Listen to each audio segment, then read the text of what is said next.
these cadencing and enablement tools. They're fantastic in the sense that they allow you to crank the volume knob and you can do a lot more. They make you much more efficient with your time. But one of the things that I continuously see is sales reps using it as an excuse to be lazy and managers enabling them to be lazy. Everything leads to growth with the National Association for Sales Professionals. The Leads to Growth podcast with the National Association for Sales Professionals provides in-depth discussions sharing the best sales, prospecting, influence, and communication skills, as well as sales training techniques to take your professional sales career to the next level. Hello and welcome back to another episode of Leads to Growth. Super excited to have a little fireside chat here with my boy, Will Allred. Yeah, loving the theme, man. We have to put this thing out around Christmas so y'all can just get the feels, right? But hey, really excited to have Will here today, y'all. If y'all don't know, this guy is, he's all over LinkedIn killing it. TryLavender.com is the company. Lavender. Will is the COO and co-founder with William Balance, who was also on the podcast not too long ago. And we had Will on talking about some amazing email tricks and traits, about the follow-up email. We put that webinar out, we put a blog out about it, getting tons of traffic and great response. Like really getting the waves of lavender kind of coming through and hearing from everybody, having some success. So thanks so much for joining us, brother. Dude, it's good to be here. And it's, you talk about the traffic coming in for those kinds of things. I mean, in my mind, it just speaks to the larger problem that we're going after. Sales reps are struggling to write emails. And so any content out there that can help with that process, it just seems to resonate over and over again. It really does. And it's everywhere we go. Get here. There. Sorry, push my chair up so I'm the same height as you here now. Loving his new Zoom integration here. Is pretty wild. Well, listen, Will just for all y'all who don't know, this cat just got elected. I don't even know, voted. I don't know. It was a unanimous decision from what I hear. But he was elected by LinkedIn as one of the top 10 sales voices of sales for 2021. So, dude, kudos to you, man. And this is where, listen, sometimes you go, oh, I wonder how they earned it, or I wonder how they got that. This guy earned it. This guy's on the streets working all the time. And so well done. Congratulations. Well, thanks, man. It was kind of funny. I got a note from the editorial team at LinkedIn. It was like about a week or so before it came out. And I literally shot back. I was like, is this a practical joke? I'm not really sure. So it was a bit of a surprise to me. I was like, are you sure about that? I reached out to one of our advisors who had won it before. And I was like, is this correct? Like I literally had a moment of like, are you sure about that? Nah, but it's funny, man. There's some fantastic people enlisted with,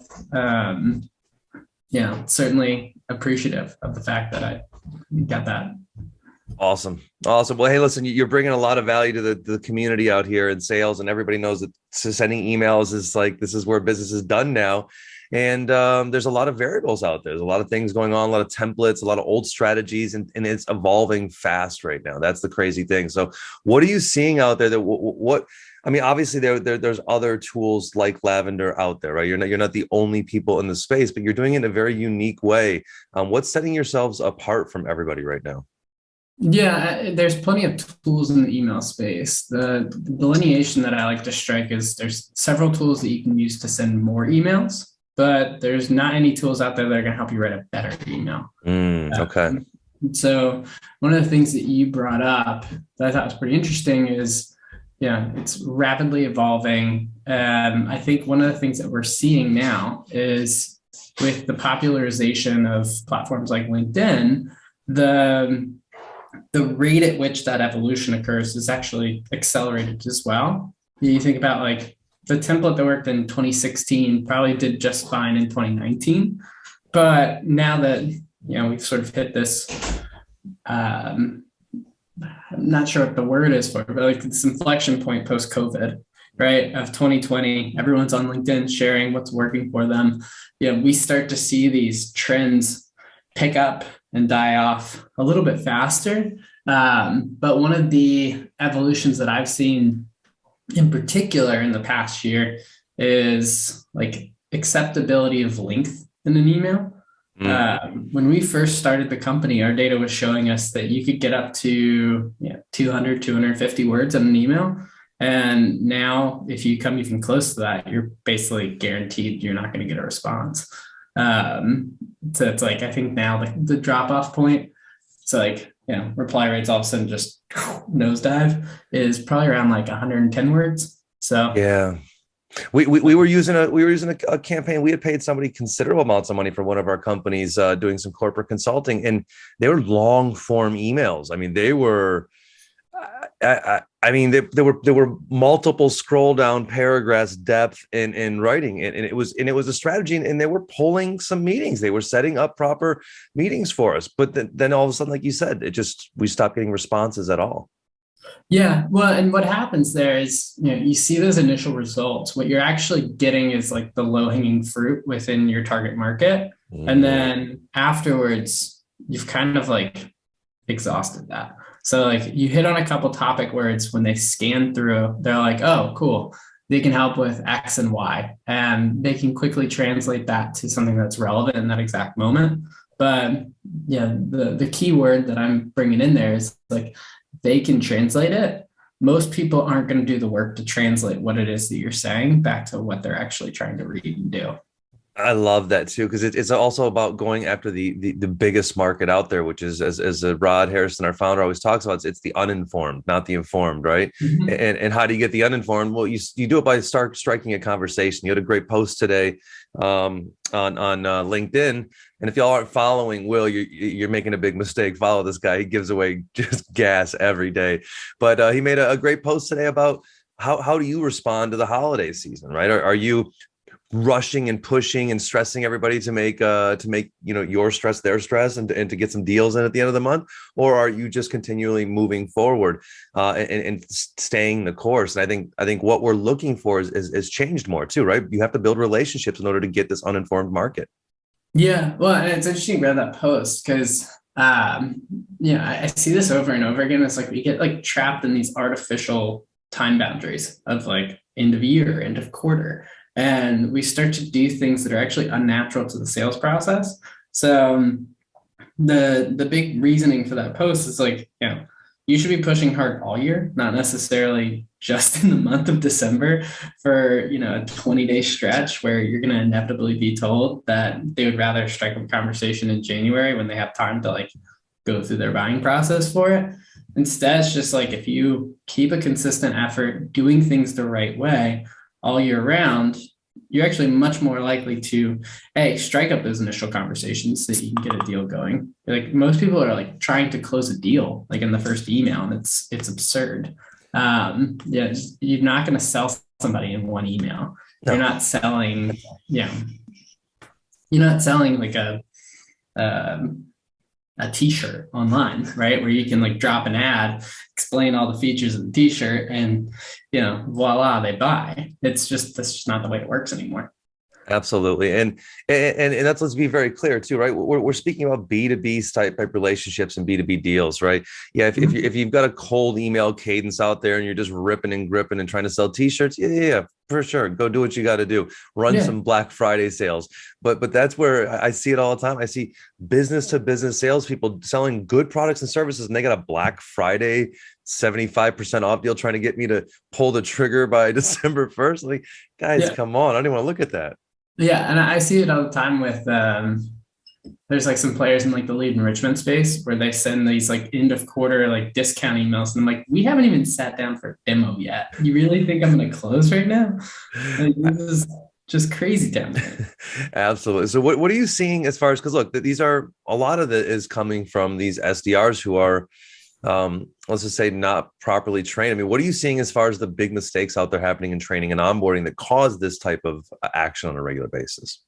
That's a good question. Some interesting trends that I've started to see are actually related to, it's more around like how we're motivating and designing behavior. So you think about like these cadencing and enablement tools. They're fantastic in the sense that they allow you to crank the volume knob and you can do a lot more.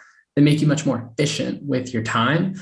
But one of the things that I continuously see is sales reps using it as an excuse to be lazy and managers enabling them to be lazy.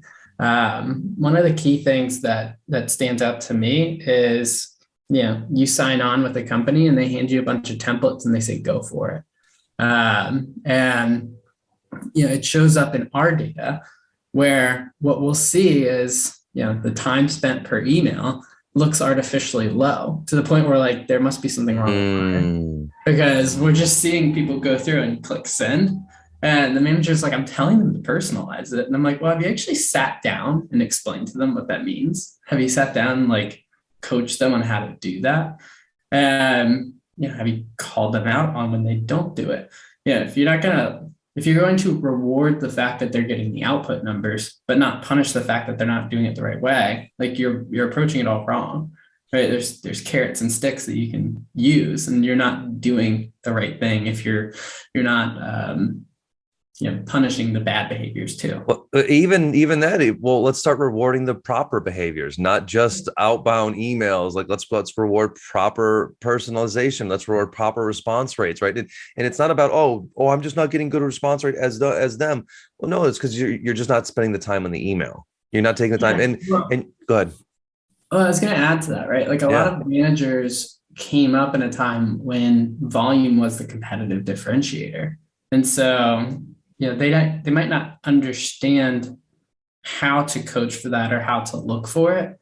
And that's sort of like the signal that I'm seeing is like I'm actually usually seeing it from enablement coming in and saying like, okay, I know this isn't right. What's going on? And me having to be like, well, what are your managers doing?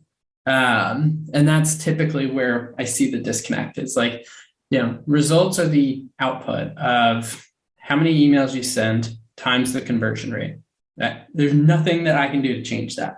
Yeah. And what folks get wrapped up in that equation is like, okay, well, I want predictable outcomes. And so they will build out templates and they'll send out a certain number of templates, and they have a sense that those templates will get X percentage conversion rate. Well, that doesn't work that well. What you're going to find is, a 2 to 3% conversion rate if you wrote a good template.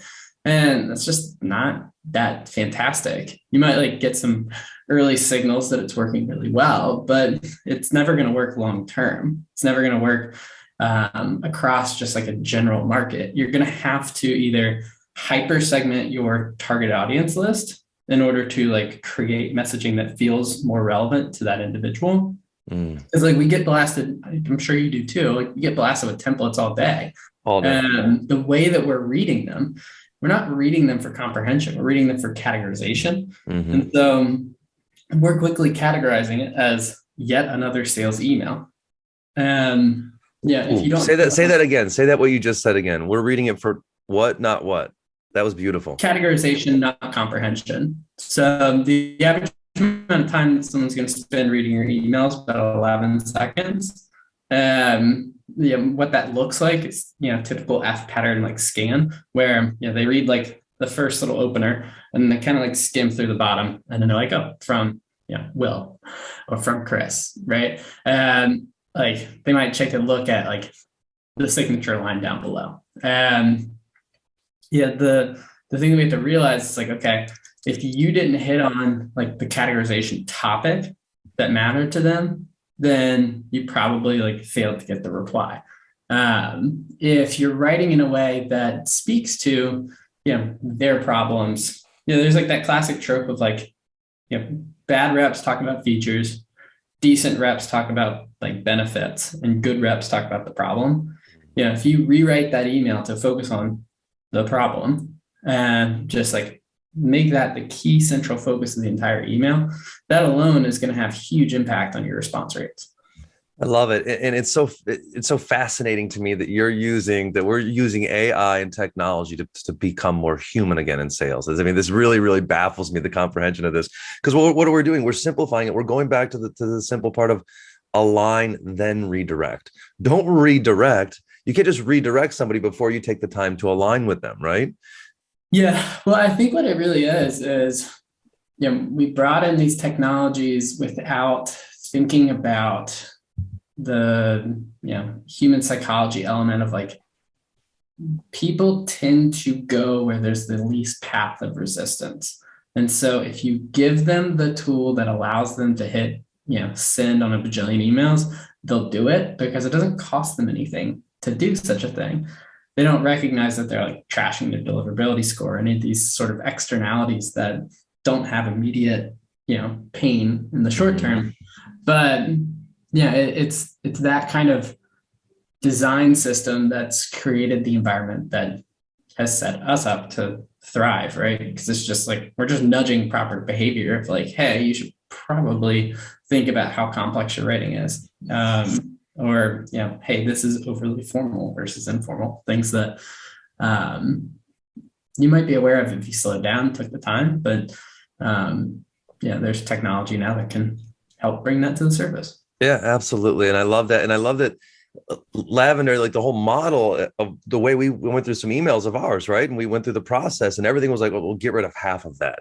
We'll simplify this. It was, and we had already chopped them down already, right? In one of the big standout things was to me is that, no, this is not about doing all, because, our minds we're hearing these stats about nobody wants to speak to a rep anymore, right? People would rather make decisions without even talking to a human nowadays. But also, I think we want to have a conversation with a human. We don't want to like have this whole thing all go via email. We're like, hey, like we developed a short relationship. Let's connect now as humans and see if we actually want to take this thing to the next level as a relationship. Yeah. Well, and there's something to that, right? Like I still hear when people come to our chatbot and they type in and like, all these chatbots are the same, and that they respond back with drop your email just in case so that we can get in touch with you. I've seen like multiple people in the past month respond back to that and be like, I don't want to talk to a bot. And I'm like, we're coming.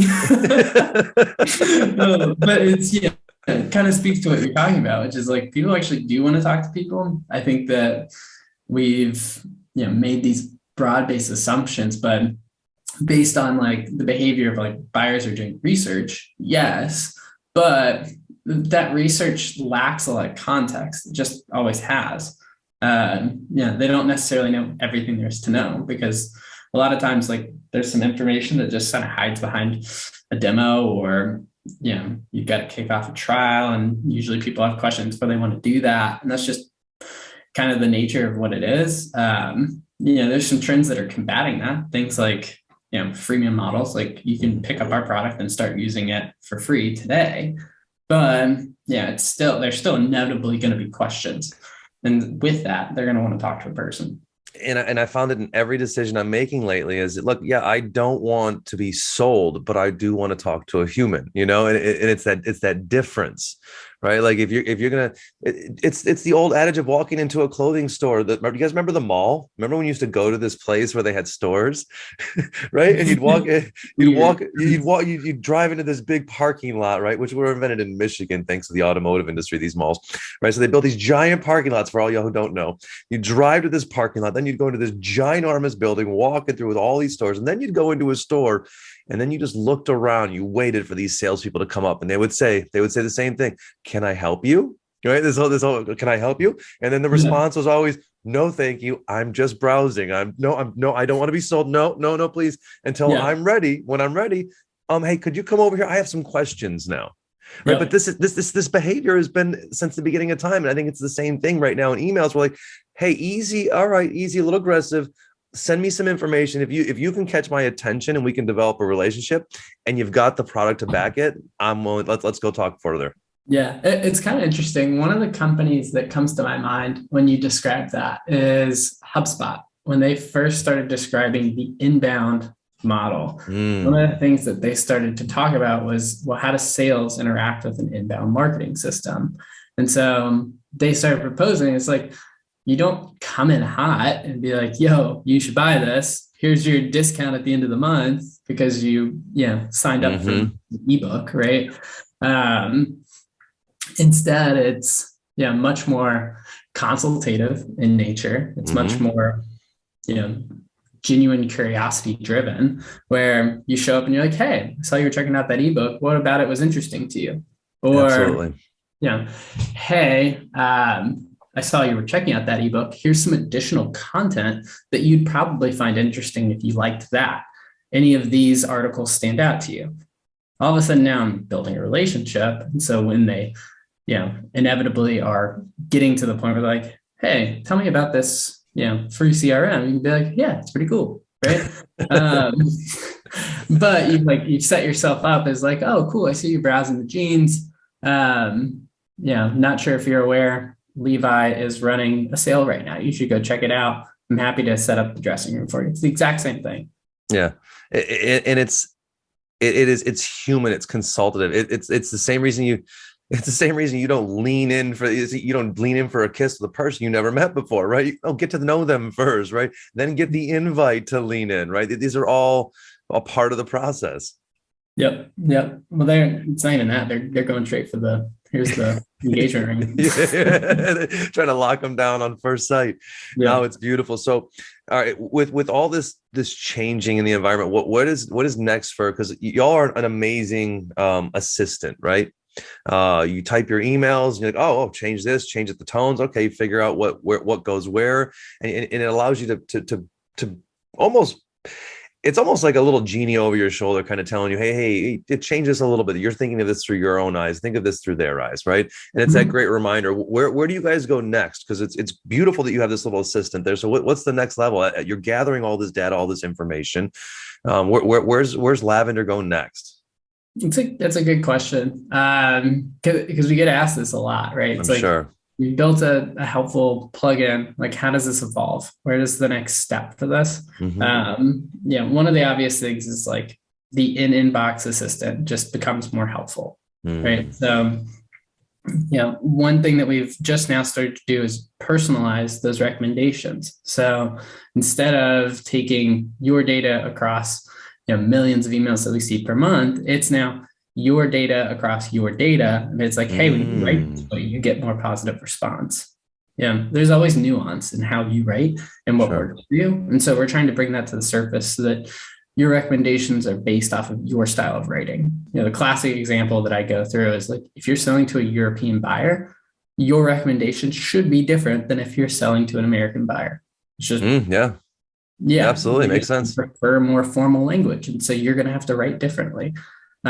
Which inherently means the complexity will have to be slightly higher. The writing will be a little bit longer, and the writing will be slightly more formal. You also probably use more passive language as a byproduct. Like, there's several things that just start to inevitably happen. The other one that always stands out to me is subject line recommendations. So we see across our data, it's actually one of the more variable pieces. So for us, for example, like in our own data, we saw that 2-word subject lines were doing really well, as were 5-word subject lines, which, the data would tell you like, 2 should be the best and 5 should not be. You should actually start to see like a diminishing curve. Right? Yeah. That's what you would think. We saw a big old U where it like shot right back up at 5, and 5 was actually our higher performance. Now we modeled that against millions of emails, and we were able to see like, hey, we should probably test some more 2-word subject lines before we come to a conclusion. But having that level of insight, having that kind of data scientist behind the scenes, it's like if you hired a data scientist for your enablement team, and all they were focused on was, making sure that your team was writing better. So that's a big place that we're focused on. The other places are, just continuing to build out deeper, more integrations. So like Outlook native. So like right now we work in Outlook, but it's only in the browser, and half of Outlook users are in a client. And so that's something that we're building out. Other integrations, so like Salesforce is another big one. So you think about like Salesforce, what that gives us. Our recommendations right now are based largely on what's positive response, which obviously correlates to down funnel, but you'll start to see we're going to tie that to meetings booked. We're going to tie that to deals won. And so you're going to see sharper recommendations, not just at the top of the funnel, but at every stage of the funnel. The other thing that's coming is just other integrations. So, Outreach and Salesloft are not the only players in this space. We love their tools because they're innately built to push for a more personalized approach as opposed to some of the other ones out there. But we have recognized that there's some other players in the space that we need to build for. So we're also going to do that. Very nice. So yeah, quite a few things on the agenda, but a lot of directions to go for sure. And I'm probably missing a few different things. Oh, I'm sure of it. Yeah. I've continuously been blown away with the speed at which our engineering team is continuing to make progress. Yeah, you guys dropping new stuff all the time. We all waiting for that LinkedIn integration as well. I got something that's hopefully coming out before end of year that will be a game changer. I'm pretty excited about it. Nice little sneak peek there, y'all. Yeah, basically the idea is like I'm writing an email to you, Chris, and say you're hiring for SDRs. We'll be able to pull that data in and with one click, personalize your email. Okay. One click personalization. Mm-hmm. Yeah, that's pretty strong. That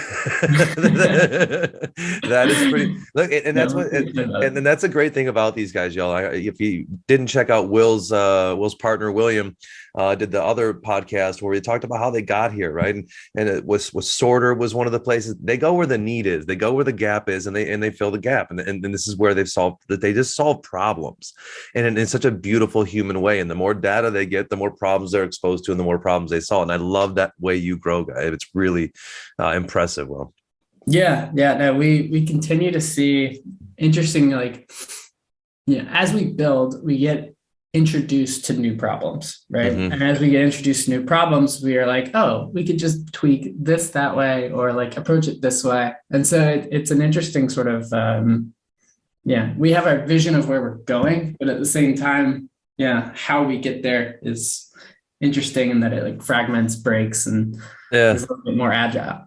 Well, since we talk about it all the time, this is the way life goes, right? If you knew the path already, you'd already be there, right? So you focus on the outcome, get your purpose driven, and then you take actions and you flex, right? When you get some results that aren't what you're looking for, when you get some other results that maybe weren't what you expected, you move and adjust.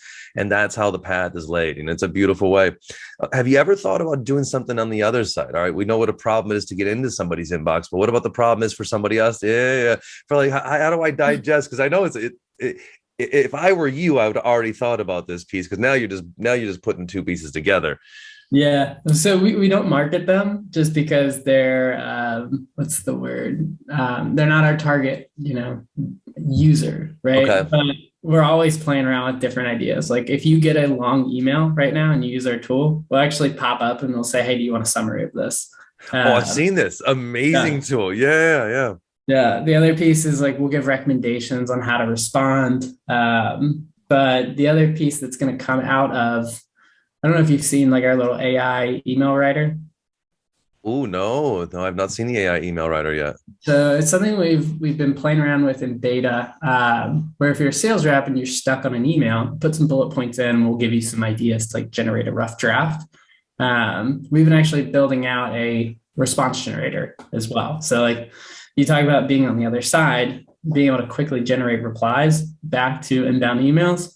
You throw a couple bullet points in, we'll take in the context of the thread and generate a response for you. That's running right now? That's something that's coming out in the coming months, though. Okay, I mean, I'll be looking forward to that one for sure. Yeah. So that's the thing. We're looking at both sides of the coin. Just because one of the things that we find is that when like a manager signs up or an executive signs their team up, they typically like to try it out themselves. And so we're always toying around with some different ideas and different ways to, flex what we're building. And so these are sort of fun ways that we can give back to the folks that are actually paying for the software. I love it. That's awesome. So we had Mark Allen Roberts on a podcast a few weeks ago, and Mark was talking about the voice of the customer. And one of the things that you do, and if y'all haven't, if y'all are first off, if you're not using Try Lavender already or Lavender, get on it. Start there. And once you've done it, man, Will's been on. William told me about this. He's like, oh yeah, Will takes email coaching calls for people all the time. Like this dude is booked out. And so I'm like, let me test this out. Let me see if this is all just some kind of front thing that they talk about. No, man, he sat down with me for 30 minutes. We worked on our emails together. And this is beautiful. Why? Because we live by an NASP, value leads and money follows, right?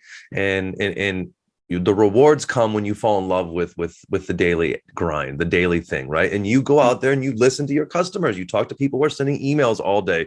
So not only do you have the data coming, but you sit down and talk to them. What are you struggling? What are your problems? What are you doing? You get that personal feedback on a daily basis, not only from the data, but from your customers directly. Has that been a part of your makeup of a person all the time, or is this something that you started recently? Because I see it being a big part of y'all's growth. Yeah, it's funny. We didn't intend for it to be a part of our growth. That just kind of happened. The actual thinking behind why we did it was, you think about companies in the early stages, they're all searching for this thing called product market fit. And I read a sort of sage tweet the other day that placed it as, companies typically don't find product market fit because the founder puts a step between them and their customer too early. I don't remember who wrote it, but that's going to drive me nuts. If I figure it out, I'll follow it up to you. But the idea is pretty simple, right? We have all these good ideas, but we don't actually sit down enough and see from our customers nearly enough. And with a product like Growth Motion, what we were finding is we could see some interesting trends in the product data, but we didn't understand what was going on behind them, why. And so one day I just was like, screw it. Here's my calendar link. Sit down with me if you want some email coaching. And I had about 100 plus meetings fill up my calendar. And was quickly like, okay, maybe I should time block this a little bit. So I quickly did some cleanup on the calendar and sorted it out, but started about a year ago. And I've done well over 1,000 of them at this point, but they're fun. I mean, I enjoy sitting down and actually working through the problem with folks. It's an interesting task, right? It's easy to say here's how to write an email, but it's much harder to diagnose and on the fly try to help someone write a better one. And it's fun for me. One, because I start to see trends in what folks are doing, where they're going wrong. Also where they're taking advice that we're putting out there, or advice that's in the market, and see where they apply it.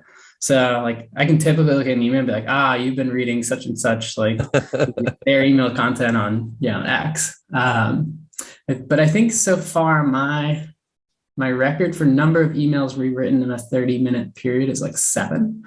Oh man, I only pushed him for 4. I should have gone for more. That was Jack over at Disaster. And he was like, all right, I've got a bunch of emails here. Let's see how many we can get through.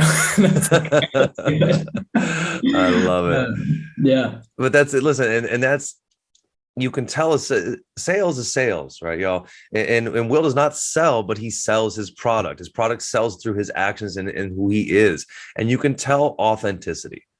So when you are doing something, when you are following a script, when you are following a template, when you are plugging and playing without some heart, without some real life intent behind it, we can tell. It is obvious and apparent. And it is amazing how much it screams out to you, how obvious it is. So I love how you talked about earlier that the old way was, it was a spray and pray, right? It was let's go for 2%. If we're going to get 2%, then out of the templates, then let's send it to 10,000 more, 100,000 more emails. And now we're we don't need that now. Now we can only, because why? What does that do? That just fills up your salespeople's days. It just fills them up with worthless energy, because they're on answering replies, doing all this extra work. When if you could micro focus on a more specific group of people, spend more time building relationships than you are just closing all day, I think you find that you get a much better, you get more prepared and educated salespeople, but you also get longevity in your business. Yeah, well, I think of it as a couple ways, because I think one of the things you're pointing out is time wasted. And it's not necessarily time wasted, right? Because I can hit automate and just have it go. What the other piece to this is that a lot of founders can conceptualize, but sales managers aren't necessarily thinking about it as this idea of like burning your TAM. Burning your market. Yeah. Your TAM. Yeah. Your total addressable market. Mm-hmm. So like I talk to reps all the time and they're like, I've burned through all my accounts. Like they're just not there anymore. And yeah, that's, because the rep hasn't been playing the long game. And then like, okay, so here's how we're going to have to go fix that, because you've reached out to all these people bajillion times. You need to go like hyper personal and like just focus on the one-to-one and slowly work your way back through. And you'll see over time that the results come back, but it just like, it takes time. You've gone like way too in one direction. And now whenever your buyers see your name pop up in that like thread, the classic way that managers are doing this today is they'll just switch who owns the account. Yeah. So they don't recognize the name, but then they quickly recognize, okay, that name's associated with that company. That company continues to send me the same old. It just doesn't work. There's several brands that come to the top of my mind that have like reached out in the exact same manner. And I'm like, I'm not going to buy from them. Yeah. No. I have a solution to my problem, but I know there's other ones out there, and I'm just like, okay. There's nothing worse than getting the same uneducated sales system coming at you from just another person who you already told the last person no, and now you got some other person sending you the same things. Hey, we'd love to talk to you. Don't you guys know you just talked to me the other day? Then we tried to do business last year. You don't even, that doesn't translate through. And you're right, it burns. So I would say that's got to be the biggest. If I'm talking to sales leaders out there, to CSOs, chief sales officers, or even executives who have companies out there, and say, hey, the way you're doing your system is going to burn your market out and you're going to run dry. Like that's the fear of what would make them motivate them to work with y'all, like to make a shift and a change with personalization right away.